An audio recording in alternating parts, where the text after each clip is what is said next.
오늘도 우리 기뻐하는 교회 예배 함께 하신 여러분들을 주님의 이름으로 환영하고 축복합니다.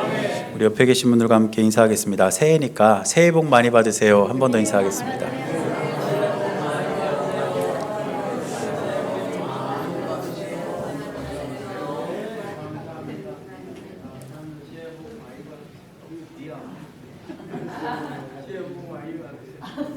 여러분 오늘 좀 쉬셨나요? 네. 저도 어제 송구영 시험회 마치고 이제 오늘 새벽 기도가 없잖아요, 그렇죠? 우리 교회는 새벽 기도회가 쉬는 날 없이 1년 365일 계속 하는데 유일하게 1월 1일만 없잖아요. 그래서 저도 작정을 하고 휴대폰 알람도 다 꺼놓고 내가 오늘은 눈 떠질 때까지 자야 되겠다. 그리고 이제 잤습니다. 근데 5시가 되니까 눈이 떠지는 거예요. 그래서 억울하더라고요. 오늘만이라도 좀 자고 싶었는데 저절로 이렇게 눈이 떠져가지고 물론 잠깐 있다 다시 잠이 들기는 했는데 우리 한 해 동안 또 하나님께서 여러분들에게 은혜를 주셔서 올 한 해가 하나님께서 주시는 풍성한 복이 임하는 귀한 그런 한 해가 될 수 있기를 바라고 여러분들이 하나님의 기쁨이 되고 하나님의 영광을 먼저 구할 수 있는 그런 은혜가 여러분들의 삶 가운데 있게 되시기를 간절히 바랍니다. 우리가 지난주 수요일 날 성탄 감사 예배 드리면서 이 수요 예배 이 시간 한번 이렇게 건너뛰어서 이제 욥기가 우리가 2주 만에 다시 살펴보게 됐는데 오늘 우리가 읽은 본문을 보면 이제 욥이 소발이 이야기한 것에 대해서 대답하는 그런 내용이 오늘 우리가 읽은 본문의 말씀입니다. 그동안 소발을 비롯한 세 친구들이 공통적으로 욥에게 이야기하는 것은 무엇이었냐면 보상교리라는 것을 기본으로 해서 욥에게 이야기했습니다. 이 보상교리가 무엇이냐면 여러 번 말씀드렸지만 선한 사람은 상을 받고 악한 사람은 벌을 받는 것, 이게 보상교리예요. 그러니까 어떤 사람이 행한 대로 그 행한 것에 합당하게 결과가 주어지는 것이 보상교리라는 것이죠. 그런데 이 보상교리라는 것은 당연히 그렇게 되어야 이 세상의 질서가 잡힙니다. 우리가 살아가는 삶에 있어서 악한 사람들은 마땅히 벌을 받아야 하고 또 착한 사람들은 그에 합당한 상을 주어야만 이 세상의 질서가 바로잡히게 되지 않겠습니까? 그런데 그럼에도 불구하고 이 세상은 보상 교리에 따라 돌아가지 않는다는 것을 여러분들이 이미 잘 알고 계실 겁니다. 그래서 우리는 세상을 바라보는 또 다른 눈이 필요한데 그것이 무엇이냐면 바로 믿음입니다. 제가 안경을 쓰고 있는데 제 시력이 굉장히 안 좋아요. 그래서 안경을 벗으면 한 50cm 앞에 있는 글씨도 못 알아볼 정도로 시력이 굉장히 안 좋습니다. 그래서 안경을 벗고 있을 때는 온 세상이 다 뿌옇게 보여요. 뿌옇게 보이고 사람이 지나가도 그 사람이 누군지 분간도 못하겠고 그렇게 보이는데 안경을 딱 쓰면 그렇게 뿌옇게 보이던 세상도 선명하게 보이고 어떤 사람이 지나가는지 분명히 알 수 있고 글씨도 읽을 수 있습니다. 그런데 저는 곰곰이 생각해 보면 우리가 살아가는 세상과 믿음의 관계가 그런 것 같아요. 우리가 살아가는 세상들 그리고 우리가 원하는 대로 되지 않는 이 세상의 모습들은 마치 안경을 쓰는 사람이 안경을 벗고 바라보는 것처럼 뿌옇고 또 이해할 수 없고 그리고 분간할 수 없는 그런 세상이지만 그 사람이 안경을 썼을 때의 세상의 모습이 선명하게 보이는 것처럼 우리가 믿음의 눈이라는 그러한 또 다른 렌즈를 가지고 세상을 볼 때에 우리가 살아가는 이 세상에 역사하시는 하나님의 놀라운 은혜를 우리는 선명하게 바라볼 수 있을 줄로 믿습니다. 그래서 오늘 소발은 기본적으로 하나님의 이야기는 하고 있지만 소발이 말하는 세상은 상식적인 세상의 모습에 그치고 있습니다. 그렇지만 우리는 그 상식적인 세상을 바라보면서 살아갈 것이 아니라 믿음의 눈으로 세상을 바라보면서 어떻게 우리가 이 땅을 살아가야 할지 우리가 함께 살펴보고자 합니다. 먼저 저와 여러분들은 믿음의 눈으로 하나님 나라에 소망을 두고 이 세상을 살아가야 될 줄로 믿습니다. 소발은 지금 보상교리를 적용해서 이 세상을 설명하고 있는데 그 말에 따르면 악인이 벌을 받는 세상이 이 세상입니다. 그리고 욥은 지금 벌을 받고 있기 때문에 욥은 악인이고 욥이 그렇게 악인이라는 것은 그가 회개해야 할 것이 있다는 뜻입니다. 그래서 소발과 친구들이 지속적으로 욥에게 말하는 것은 무엇이냐면 네가 지금 벌 받고 있는 것은 네가 잘못했기 때문이다. 네가 악인이기 때문이다. 그러니까 빨리 하나님께 회개하고 돌이켜라. 이렇게 계속해서 욥에게 권면을 하고 있었다는 것입니다. 그런데 오늘 우리가 읽은 본문을 보면 지금 욥이 이해하는 세상, 그리고 우리가 살아가면서 경험하는 세상은 악인이 벌을 받는 세상이 아니라 오히려 악인이 형통하는 세상이라는 것을 우리가 볼 수 있다는 것입니다. 오늘 본문의 7절 말씀 보니까 욥은 이렇게 말합니다. 어찌하여 악인이 생존하고 장수하며 세력이 강하냐. 지금 소발은 악인은 벌을 받는 거야. 네가 지금 벌 받는 것은 네가 죄를 지은 악인이기 때문이야. 이런 논리로 이야기를 했는데 욥은 되묻습니다. 네가 지금 그렇게 말하고 있지만 어찌하여 악인이 생존하고 장수하며 그 세력이 더 강한 것이냐. 이렇게 물으면서 이어지는 8절 이하의 말씀을 16절까지 보면 그 악인들이 누리는 형통함에 대해서 이야기합니다. 9절 말씀 보니까 악인들은 집이 평안하다는 거예요. 10절 말씀에 보니까 악인들이 소유한 동물들은 오히려 새끼를 더 많이 낳아서 그 재산을 더 많이 불린다는 겁니다. 또 12절 말씀을 보니까 악인들의 삶에는 노래가 그치지 않고 13절 말씀을 보면 그들의 삶에는 행복이 떠나지 않는다는 거예요. 소발은 분명히 악인이 벌을 받는다고 했는데, 그래서 욥이 그렇게 벌을 받는 이유가 악인이기 때문이라고 했는데 정작 돌아가는 세상을 보니까 그렇지 않더라는 것입니다. 우리가 살아가는 세상도 이와 다르지 않습니다. 여전히 악인이 형통한 모습들이 우리 눈에 들어오고, 또 어떤 사람들은 그 악인이 가지고 있는 형통을 대를 이어가기도 합니다. 이것이 우리가 살아가고 있는 세상이고 우리가 바라보고 있는 이 세상의 모습이라는 것이죠. 그래서 때로는 우리들도 우리의 마음속에 어떤 마음이 들기도 하냐면 우리도 좀 이 세상에서 큰 소리 치면서 살아가고 싶다. 우리가 악인까지는 아니더라도 어떻게 해서든지 우리가 많은 것을 좀 움켜쥐면서 이 세상에서 좀 떵떵거리며 살아가고 싶다라는 마음이 들기도 하는 것이 현실입니다. 그러나 사랑하는 여러분, 우리가 믿음의 눈으로 바라보는 세상을 살아가는 저와 여러분들은 하나님 나라에 소망을 두고 살아가는 저와 여러분들이 되어야 될 줄로 믿습니다. 아멘. 왜 우리가 하나님 나라에 소망을 두고 살아가야 하냐면 저와 여러분들은 세상의 백성이 아니라 하나님의 백성이기 때문에 우리는 반드시 하나님 나라에 소망을 두고 이 세상을 살아가는 저와 여러분들의 삶이 될 수 있기를 주님의 이름으로 간절히 축원합니다. 이 세상에 이제 존재하는 게 물건들을 보면 그 물건들이 어디에서 만들어져 있는지를 거기에 이렇게 다 표시하게 되어 있습니다. 그래서 여러분들의 뭐 가전제품이라든지 또 뭐 휴대전화 또 여러 가지 물건들을 보면 거기에 이제 영어로 이렇게 적혀 있어요. 그래서 made in 어디 이렇게 되어 있습니다. 그래서 최근에는 이제 중국에서 많이 만들잖아요. 그러니까 메이드 인 차이나 이렇게 해가지고 중국에서 그 물건을 만들었다는 것을 이렇게 표시하고 있는데 모든 물건들이 다 그렇게 어디에서 만들었는지를 표시합니다. 그래서 영어로는 이게 메이드란 말을 이렇게 쓰고 있는데 제가 핸드폰을 이렇게 사용을 하다가 저는 핸드폰을 전화를 걸고 받고 문자하는 것밖에 안 써요. 그래가지고 제가 핸드폰을 이렇게 구하는 기준은 제일 작은 거를 이제 쓰려고 합니다. 그래야 편하니까. 그래서 한 번은 제가 제일 작은 핸드폰을 이렇게 찾다 보니까 애플이라는 회사에서 나온 그 핸드폰, 아이폰이라고 하죠, 아이폰. 그 아이폰이 그 당시에 제일 작더라고요. 그래가지고 휴대폰을 고장나서 이렇게 바꾸면서 그 아이폰으로 휴대전화를 바꿨어요.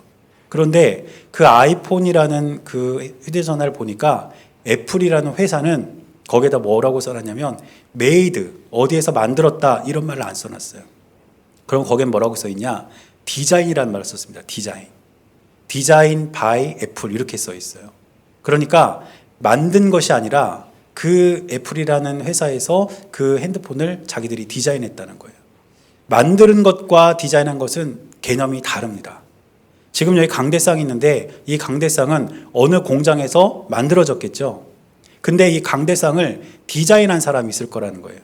머릿속에 있는 개념을 눈에 보이는 모습으로 그려내는 것이 디자인인데 그렇게 디자인한 것을 도면을 보고 누군가가 이것을 만들었다는 것이죠.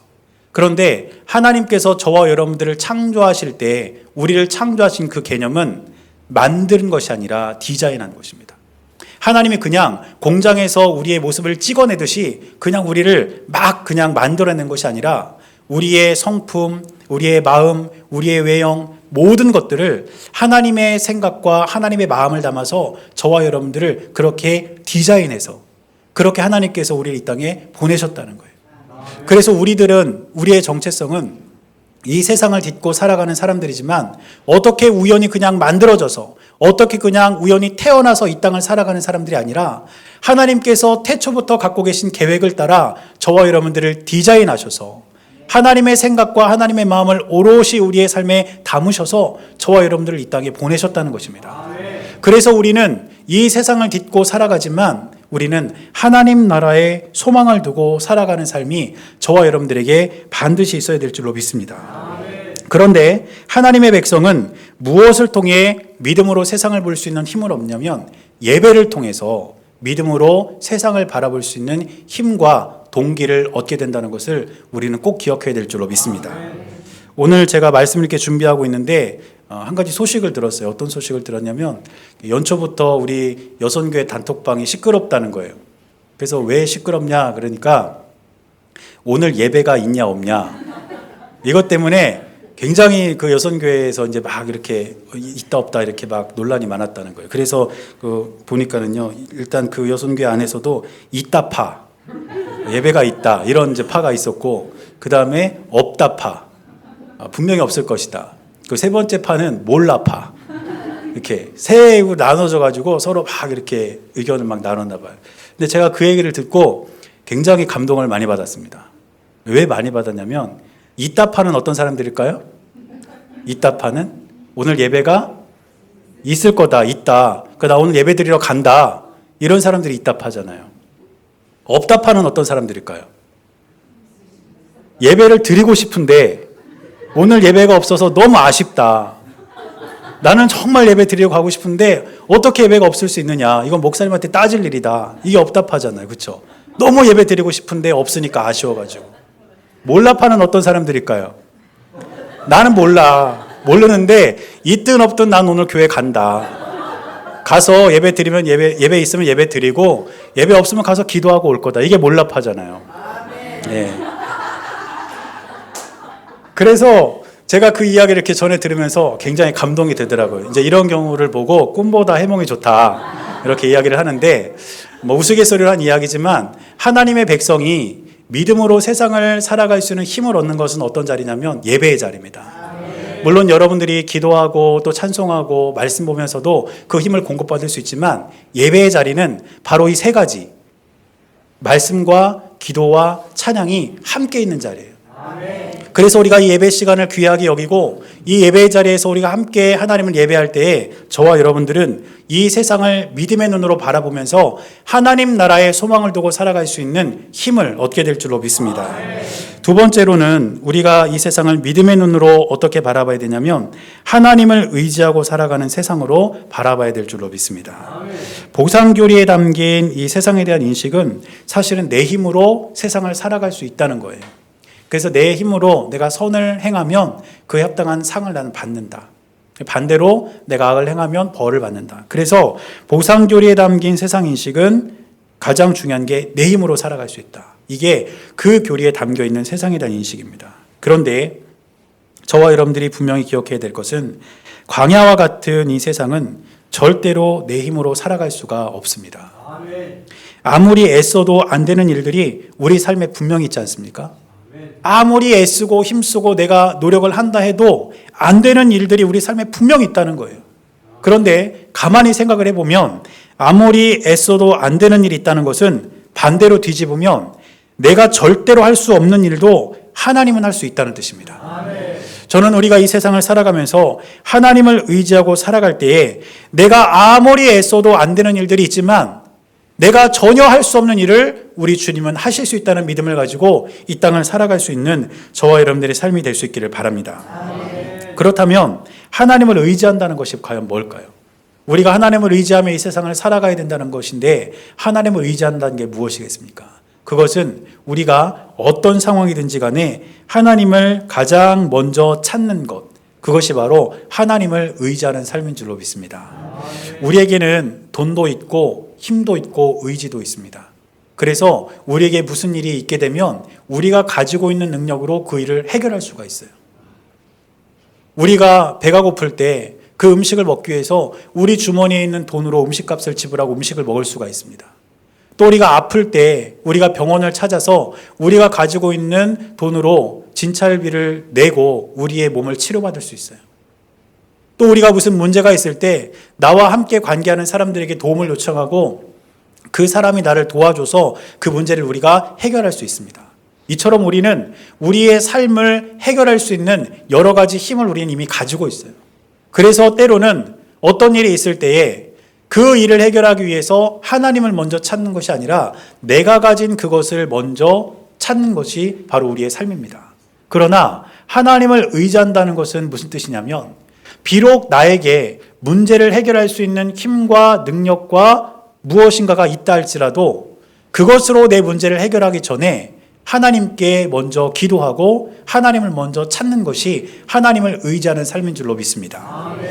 여러분들 올 한 해 동안 강건하시기를 바랍니다. 아멘. 그런데 혹시라도 여러분들이 감기에 걸리시면 병원에 가실 거잖아요. 근데 병원에 가시는 동안에도 하나님 나에게 건강을 회복시켜 주십시오. 아멘. 이렇게 기도하고 병원을 가는 것이 하나님을 의지하는 삶입니다. 아멘. 물론 그런 기도 없이 그냥 병원 가서 주사 맞고 약 타서 먹어도 우리는 건강을 회복할 수 있지만 그럼에도 불구하고 우리가 병원을 가기 전에 혹은 가면서 하나님 꼭 나를 붙잡아 주셔서 이 감기 낫게 해주시고 건강하게 지켜주십시오. 이렇게 주님을 먼저 찾는 것이 하나님을 의지하는 삶입니다. 올 한 해 여러분들의 삶 가운데 하나님을 의지하며 살아갈 수 있는 은혜가 우리 모두에게 있게 되시기를 바랍니다. 우리에게 힘이 있고 능력이 있다 할지라도 가장 먼저 하나님을 찾고 하나님을 바라볼 때에 저와 여러분들의 삶에 주신 하나님의 은혜가 더욱더 넘쳐나게 될 줄로 믿습니다. 그리고 세 번째로 우리가 이 땅을 믿음으로 살아내기 위해서는 하나님의 위로를 누리며 이 땅을 살아가야 합니다. 욥의 세 친구들은 욥을 충고하고 그를 권면해서 그를 위로하려고 욥을 찾아왔습니다. 그런데 이렇게 욥을 찾아온 친구들의 동기는 나쁘지 않았지만 욥에게 어떤 도움도 되지 못했습니다. 오히려 욥에게 더 큰 상처만을 안겨줄 뿐이었습니다. 그래서 욥은 그 친구들에게 이렇게 말합니다. 오늘 본문의 27절 말씀을 보니까 욥은 이렇게 이야기하는데 내가 너희의 생각을 알고 너희가 나를 해하려는 속셈도 아노라. 또 34절 마지막 절 말씀 보니까 그런데도 너희는 나를 헛되이 위로하려느냐 너희 대답은 거짓일 뿐이니라. 이렇게 이야기합니다. 그러니까 욥은 그 친구들로부터 어떤 위로도 받지 못했다는 거예요. 그러면 이 세 친구들의 위로가 욥에게 아무런 위로가 되지 못한 이유가 뭘까요? 그것은 자신들의 생각과 고집에 기초한 위로였기 때문입니다.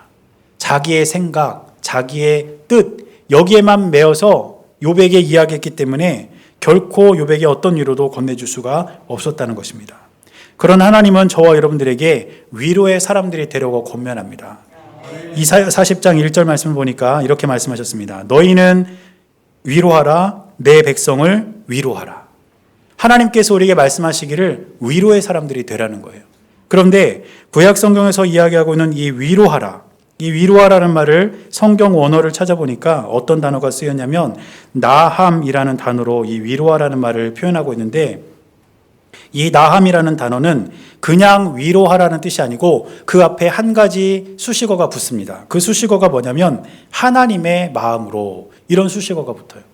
우리가 다른 사람들을 위로할 때 내 생각과 내 뜻을 가지고 위로하는 것이 아니라 하나님의 마음으로 그 사람을 위로하라는 겁니다. 내가 가지고 있는 얄팍한 지식, 내 생각, 내 뜻을 다른 사람들에게 집중시키고 그 사람들에게 집요하게 이야기하면서 위로하려고 하는 것이 아니라 그 사람을 향한 하나님의 마음이 어떤 것인지를 먼저 기억하면서 그들을 위로하라는 것. 그것이 바로 주님께서 저와 여러분들에게 주시는 위로의 선언인 것입니다. 저는 저와 여러분들이 위로의 사람이 되되 하나님의 마음으로 위로할 수 있는 주님의 귀한 백성들이 될 수 있기를 바랍니다. 그런데 그보다 더 큰 위로는 하나님께서 직접 우리를 위로하시는 위로입니다.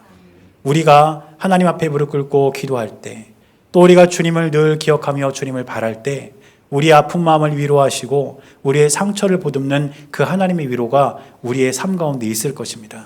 그래서 우리가 살아가는 이 세상은 사람의 위로를 기대하면서 반대로 상처를 받으며 살아가는 세상이 아니라 하나님께서 주시는 위로를 누리며 살아갈 수 있는 귀하고 복된 은혜가 저와 여러분들의 삶 가운데 있게 되시기를 주님의 이름으로 간절히 축원합니다.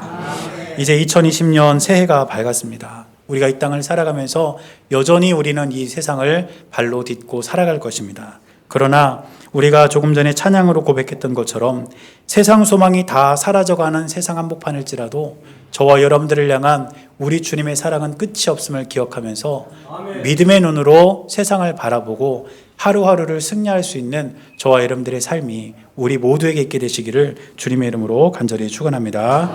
기도하겠습니다. 사랑하는 주님, 우리가 살아가는 세상이 결코 우리가 원하는 대로 되어지지 않지만 우리가 이 세상을 믿음의 눈으로 바라볼 수 있도록 인도하여 주시고 우리와 늘 동행하시는 하나님을 신뢰하며 주님께로 더 가까이 나가는 귀한 은혜가 우리 모두에게 있게 하여 주옵소서.